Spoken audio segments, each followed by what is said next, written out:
Baik, bismillahirrahmanirrahim. Alhamdulillah sore ini kita bisa bertemu dalam pertemuan online.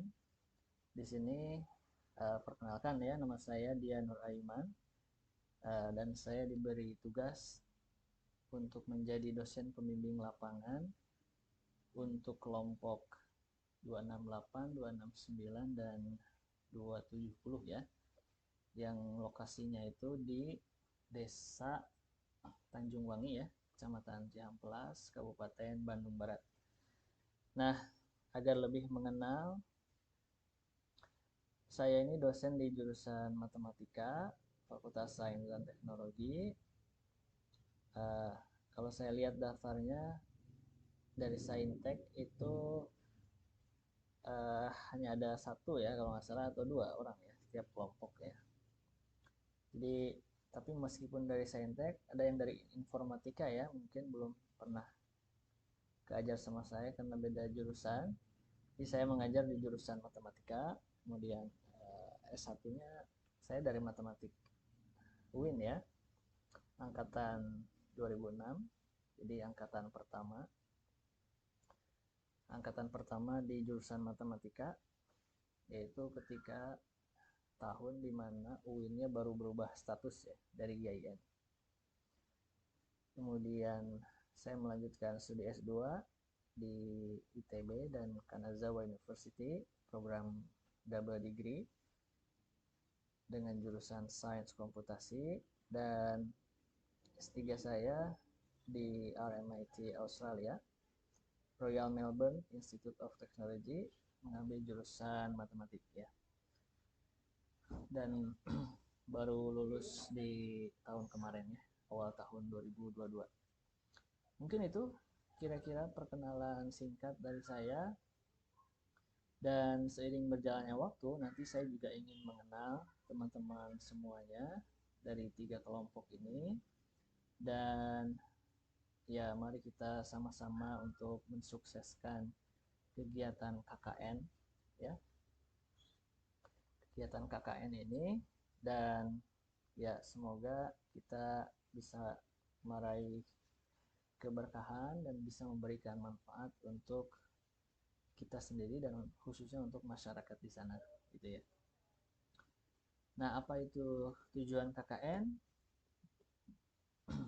Nah, kalau bagi kalian sebagai mahasiswa ya, ini adalah mata kuliah wajib ya, wajib diikuti, salah satu mata kuliah yang harus diikuti sebagai syarat kelulusan. Jadi mau tidak mau harus mengikuti, tapi sebenarnya ada tujuan lain ya, ada makna yang lebih mulia dari KKN ini.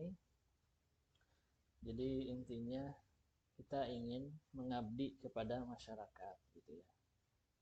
Sebenarnya sebagai apa namanya, sebagai manusia kita tidak terlepas dari satu lingkungan sosial gitu ya, termasuk di mana kita tinggal sekarang itu kan kita tinggal bersama masyarakat gitu ya. Meskipun misalnya asal kalian bukan dari Bandung ya, di kota tempat kelahiran misalnya, di sana juga pasti hidup bermasyarakat, dan di sini juga sama hidup bermasyarakat meskipun tinggal di kos-kosan misalnya gitu ya. Tapi di situ ada lingkungan, ada RT, ada RW dan seterusnya. Nah, jadi yang namanya bermasyarakat ini, kita sekarang adalah bagian dari masyarakat, dan di KKN ini kita ingin memberikan kontribusi lah kepada masyarakat. Apa yang kita bisa, apa potensi yang kalian miliki itu coba diaplikasikan ya, atau lebih tepatnya ya belajar hidup bermasyarakat dan memberikan kontribusi kepada masyarakat. Jadi ini dalam proses pembelajaran intinya gitu. Nah, kalau dalam bahasa Inggris ya, ini kan namanya KKN Sisdamas ya, kuliah kerja nyata sistem pemberdayaan masyarakat gitu ya. Ada istilah pemberdayaan, kemudian ada istilah masyarakat ya. kalau dalam bahasa Inggris mungkin bisa diterjemahkan sebagai community empowerment gitu ya. Tapi sebenarnya ada istilah yang populer yaitu community development gitu ya, atau pengembangan masyarakat. Ini saya ambil dari ChatGPT ya. Jadi saya tanya ChatGPT apa itu community development, dan dia ngasih satu definisi yang menurut saya bagus ya. Jadi intinya pengembangan masyarakat itu merujuk pada suatu proses yang bertujuan untuk meningkatkan kualitas hidup ya, dan kesejahteraan dari individu-individu dan juga kelompok within a specific geographic area, yang ada dalam satu area geografik tertentu gitu ya. Jadi nanti kita akan, lokasi KKN kita ini ada suatu desa di sana gitu ya, Desa Tanjung Wangi.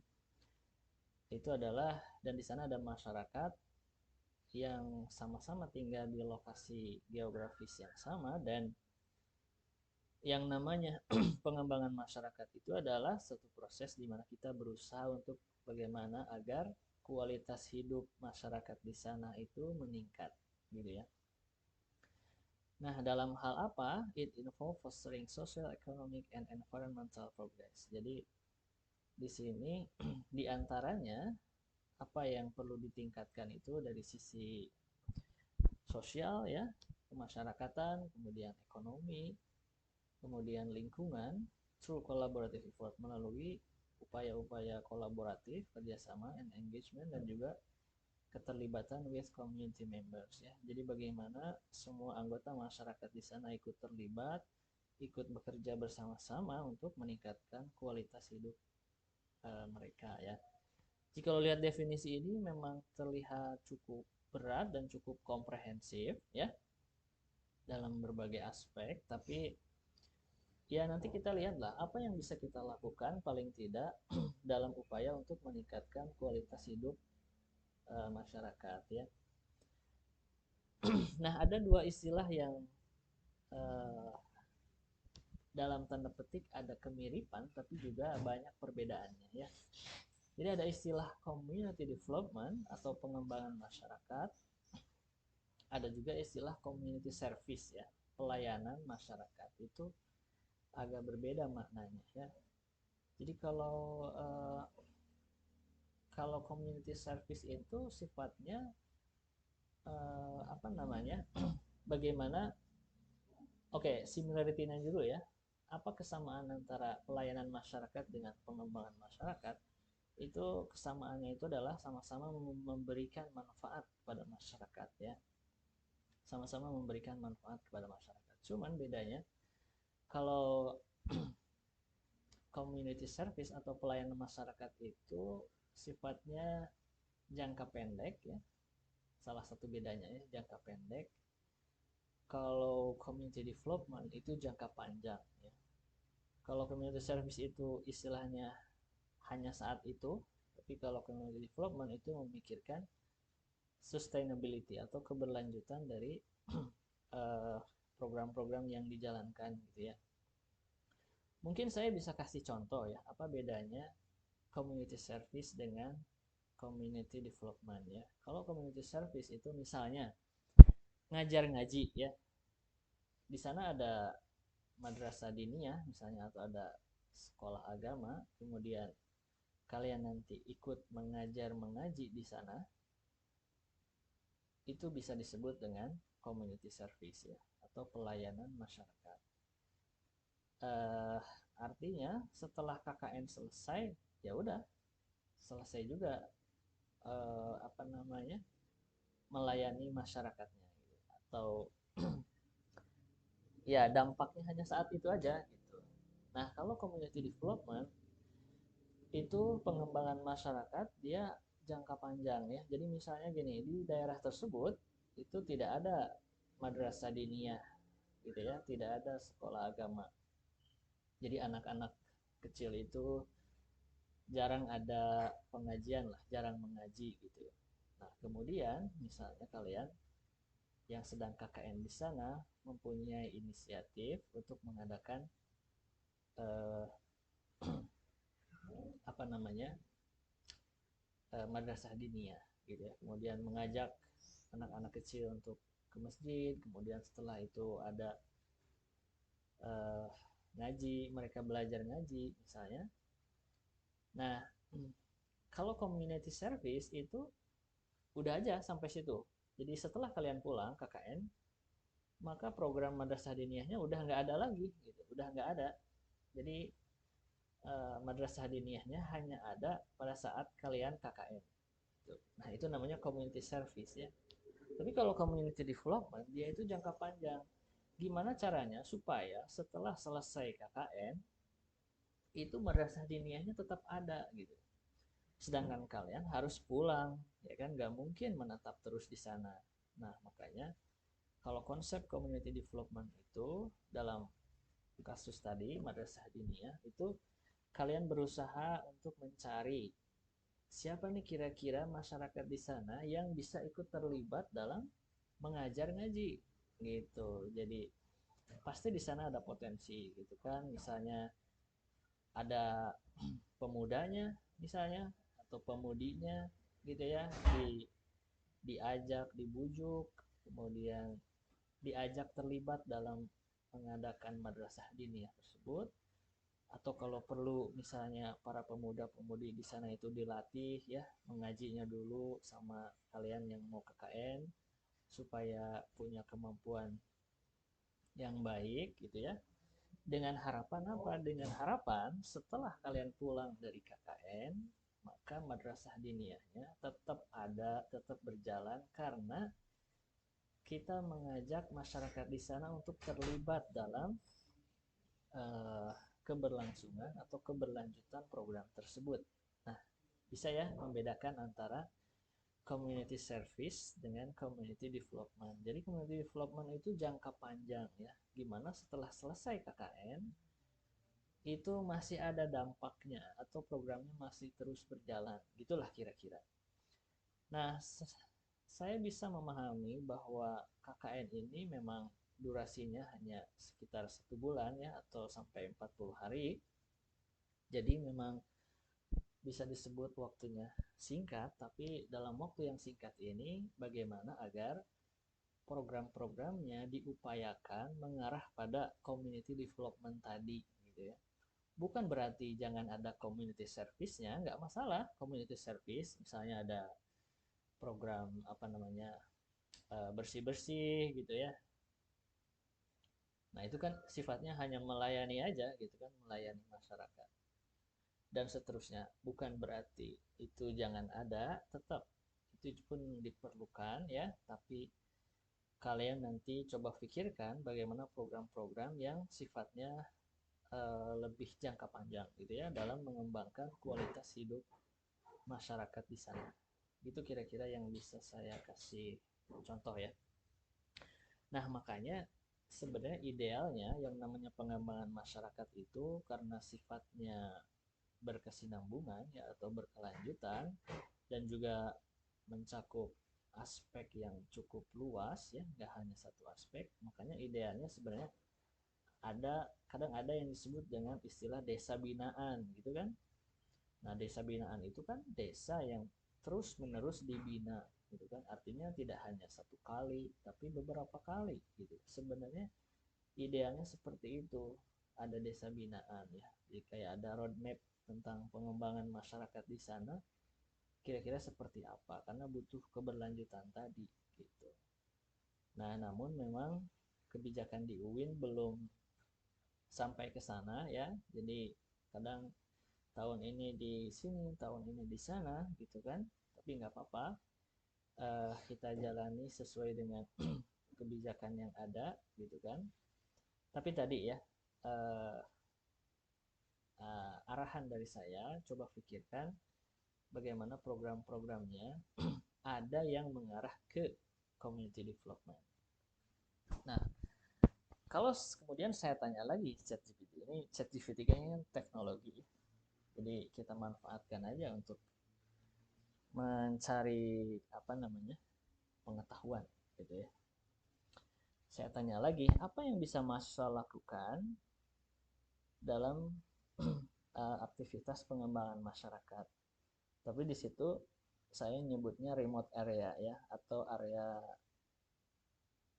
bukan kalau diterjemahin mungkin kayak pedalaman gitu ya, atau perkampungan gitu lah. Karena ya rata-rata kan memang yang namanya KKN itu kalau di UIN biasanya di kampung gitu kan, yang jauh dari perkotaan. Makanya keywordnya di situ saya tulis remote area. Makanya di situ ada, mungkin kalian bisa menemukan di tengah itu ada tulisan remote area ya.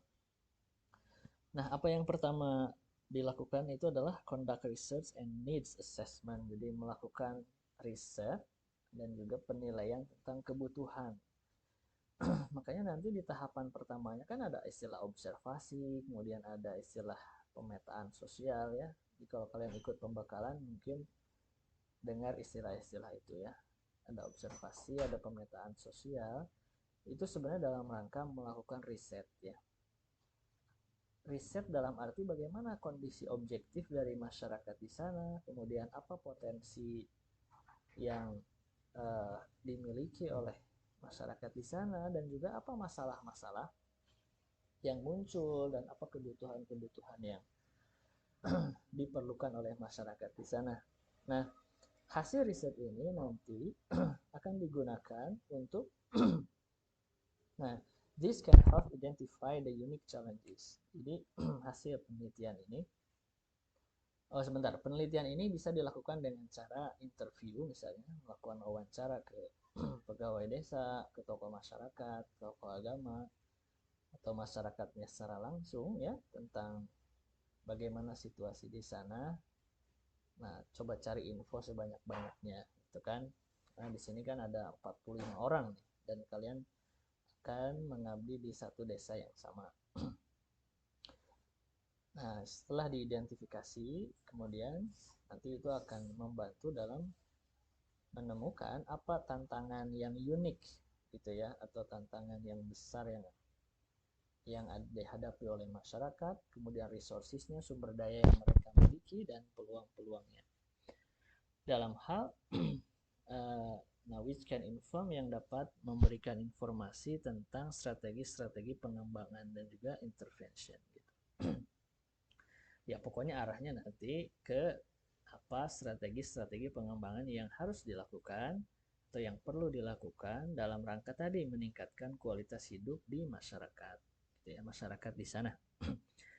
Nah, saya paham di sini setiap orang, setiap kalian ini punya background keilmuan yang berbeda-beda dari jurusan yang berbeda-beda. Nah, makanya di sini nanti sebenarnya kalian juga harus memetakan tentang potensi yang kalian miliki ya. Apakah itu tadi keilmuan secara hard skill ya, secara ya sesuai jurusannya masing-masing, atau mungkin ada skill-skill tambahan yang itu juga bisa diperlukan dalam masyarakat ya. Jadi dalam menyusun strategi pengembangan ini ya tentu harus disesuaikan dengan kemampuan kalian yang akan mengabdi di sana gitu ya. Tidak mesti semua tantangan, semua masalah yang di sana coba diselesaikan, tapi sekiranya itu relevan dengan kapasitas kalian, keilmuan, dan juga waktu yang ada, maka kenapa tidak gitu ya. Jadi nanti akan ada pencocokan ya antara masalah yang ada di sana dengan potensi yang kalian miliki, apa yang bisa kalian lakukan gitu kira-kira. Nah, ini langkah yang kedua ya, develop sustainable solution. Jadi mengembangkan solusi yang berkelanjutan, yang berkesinambungan. Jadi berdasarkan kebutuhan dan tantangan yang diidentifikasi, yang telah diidentifikasi tadi, student can work with community members. Nah, di sini jadi mahasiswa bisa bekerja bersama-sama dengan anggota masyarakat di sana dan local stakeholders dan juga pemangku kepentingan ya. Misalnya pegawai desa, tokoh agama, tokoh masyarakat, to develop sustainable solution. Jadi dalam rangka mencari solusinya ini perlu dirumuskan bersama gitu ya.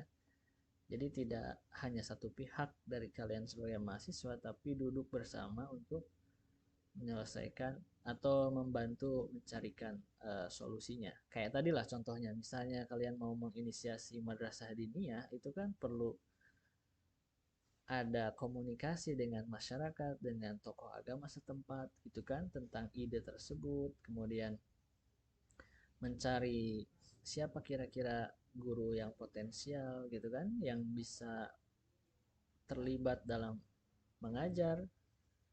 Nah, agar apa? Agar masyarakat merasa memiliki terhadap program tersebut, dan setelah kalian pulang programnya tetap berjalan. Jadi community development itu menganggap masyarakat ini sebagai subjek gitu ya, bukan sebagai objek gitu ya.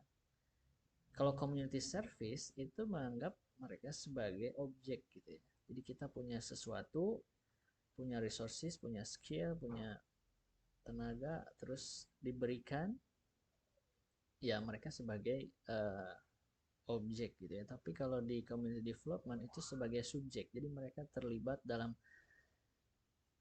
pengambilan keputusan, artinya duduk bersama untuk mencari solusi bersama gitu ya. Nah gitulah kira-kira ya.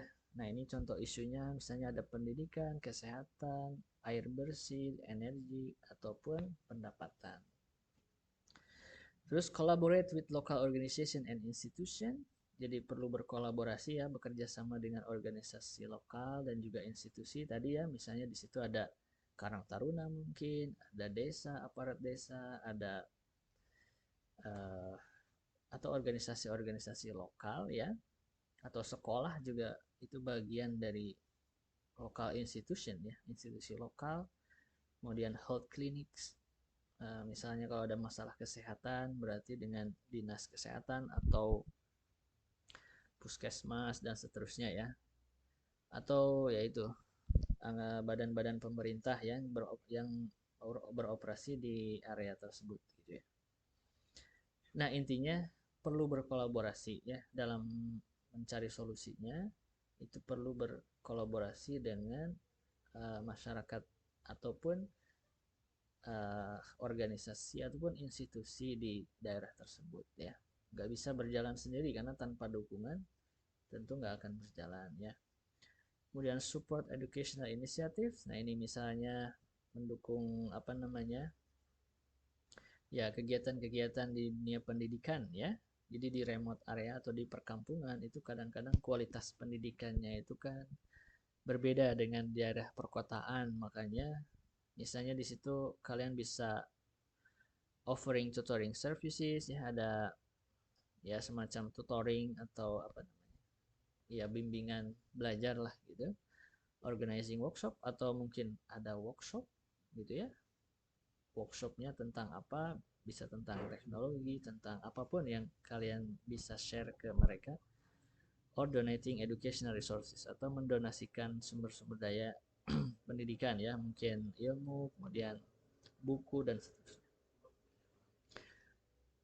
Kemudian kalian juga bisa bekerja sama dengan local teachers ya, dengan guru, dengan pendidik di sana untuk mengembangkan innovative teaching methods ya, mengembangkan metode pengajaran yang inovatif. Nah, jadi kalau di sini kalian ada yang S1-nya berpendidikan, mungkin bisa sharing ke guru-guru yang ada di sana tentang bagaimana metode pengajaran yang inovatif berdasarkan apa yang kalian dapatkan di perkuliahan. Ini tentu akan menjadi ilmu yang berharga ya bagi guru-guru di sana dalam rangka meningkatkan kualitas pendidikan gitu ya, dan juga bahan-bahannya. Kemudian ada juga promote teknologi and digital literasi.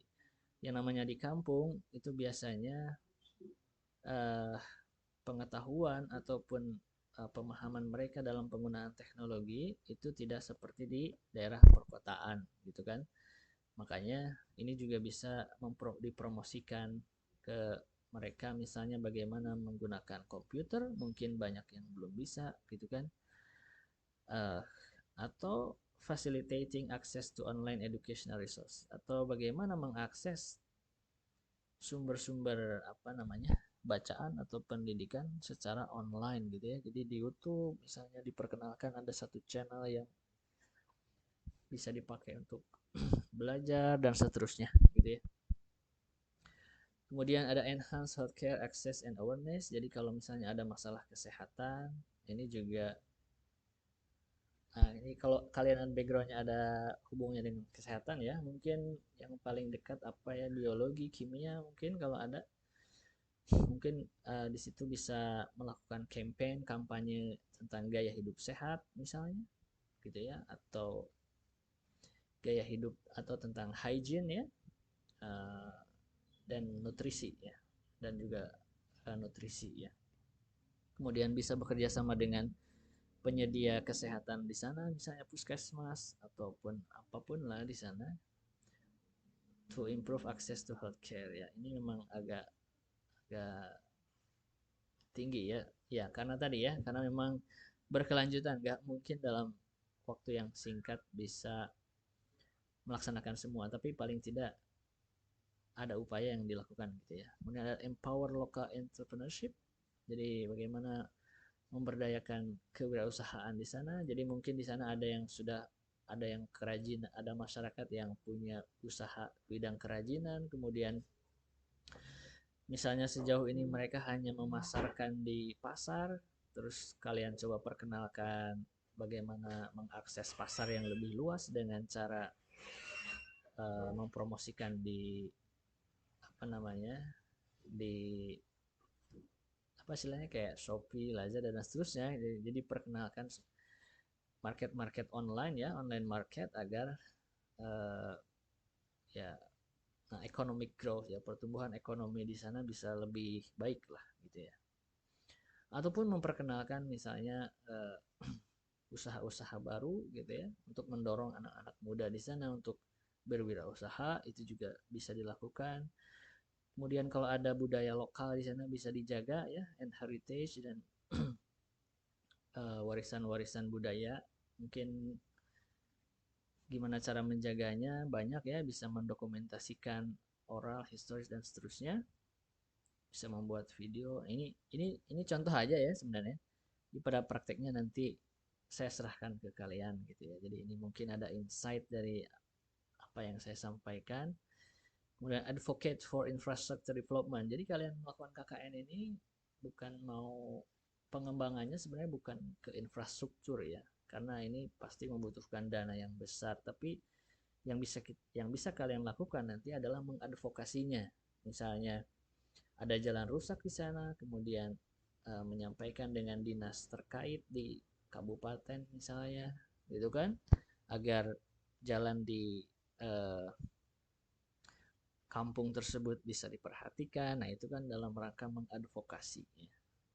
Mengadvokasi pemerintahan di sana setempat agar memperhatikan infrastruktur. Nah, enggak ini kalau mau dilakukan, tapi kalaupun enggak juga ya enggak apa-apa ya. Tapi dalam hal infrastruktur sekali lagi mungkin ada masalah di sini, tapi yang bisa kalian lakukan paling hanya mengadvokasi ke pemerintah-pemerintah apa ya, ke badan pemerintah yang punya kewenangan di situ ya. Kemudian ada, nah ini juga sama, bagaimana agar masyarakat ini terlibat ya dalam pengambilan keputusan gitu ya. Ini juga perlu dilakukan. Nah, itulah kira-kira ya, tadi ada 10 hal yang berdasarkan ChatGPT yang bisa dilakukan oleh kalian dalam pengembangan masyarakat. Nah, kalau slide ini saya dapat dari Pak Ronas ya. Mungkin nggak tahu di sosialisasi apa tadi dan kemarin pemberdayaan KKN ada disampaikan atau tidak. Jadi Pak Ronas ini menyampaikan 3 pilar pemberdayaannya. Ada partisipasi, ada keterlibatan dari seluruh pemangku kepentingan dari berbagai tahapan. Makanya kita menganggap masyarakat ini sebagai subjek gitu kan, bukan sebagai objek, karena di situ ada partisipasi ya dalam pengambilan keputusan khususnya. Kemudian pilar pemberdayaan yang kedua ada keberlanjutan ya.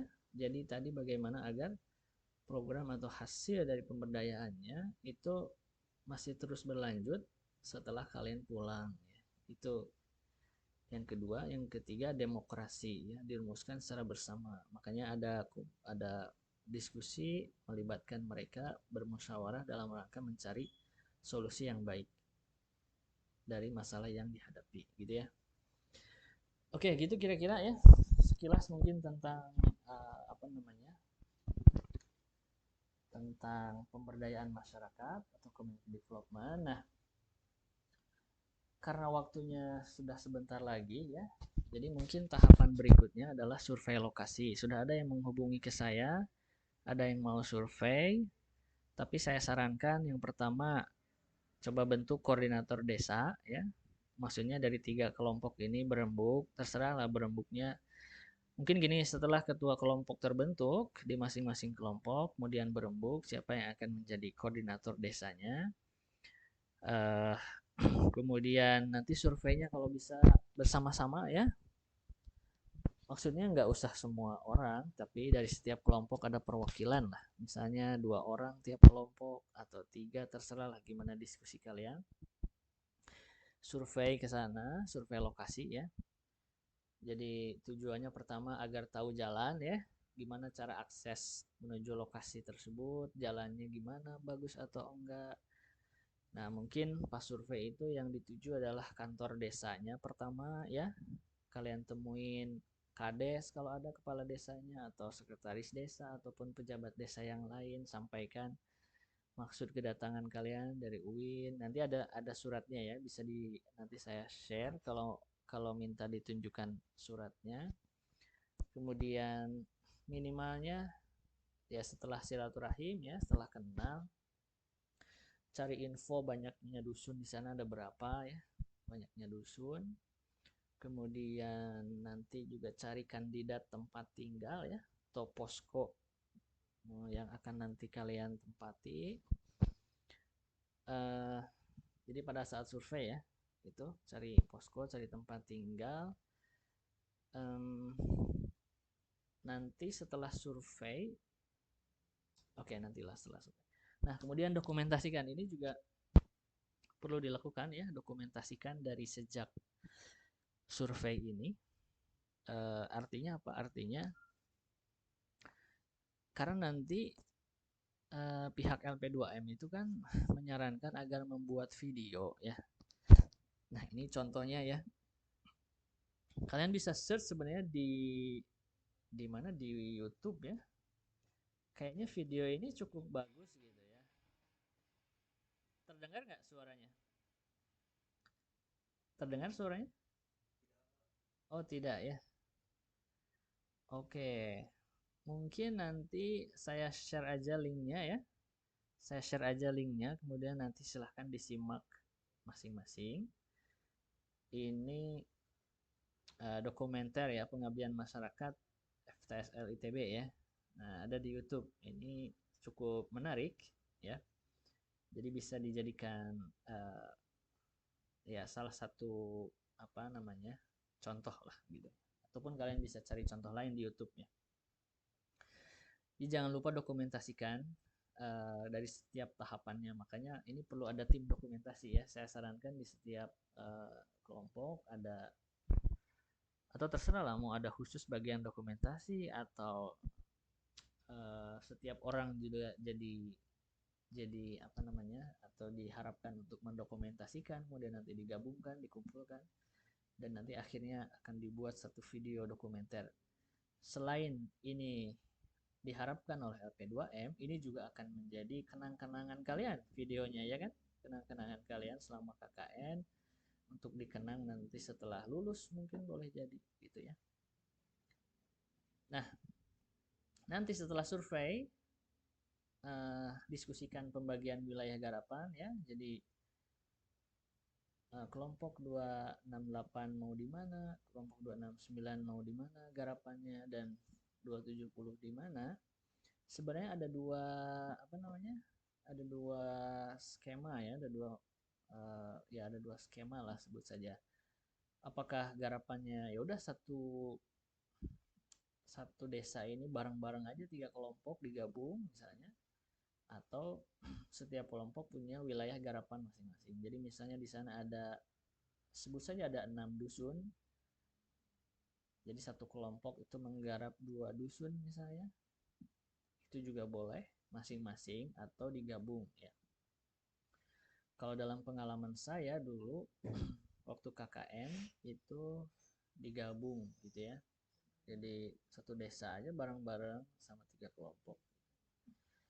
Itu mah mangga, nanti silahkan diskusikan aja pada saat survei atau setelah survei ya, antara 3 kelompok mau bagaimana membagi wilayah garapannya. Apakah mau satu desa bareng-bareng atau mau dibagi berdasarkan dusun ya. Karena nanti pembagian wilayah ini juga akan mempengaruhi poskonya, mempengaruhi tempat tinggalnya gitu kan. Yang namanya posko itu idealnya ya tidak jauh dari wilayah garapannya gitu. Jadi kalau mau dipecah, 3 kelompok ini wilayah garapannya berbeda, berarti poskonya juga akan tersebar gitu kan. Jadi maksudnya pada saat survei nanti itu eh, perlu mencari beberapa opsi dari tempat tinggal kalau mau disebar gitu kan ya. Makanya ini saya sampaikan sekarang agar kalian nanti eh, tidak kebingungan pada saat keputusannya sudah dibuat gitu ya. Jadi coba pertimbangkan sampai sejauh itu. Kalau sudah disepakati, misalnya rumahnya di sini harganya sekian, cari info juga ya dan minta nomor kontaknya pemilik rumah. Nanti terkait posko mungkin bisa koordinasi dengan pihak desa, apakah ada rekomendasi gitu kan.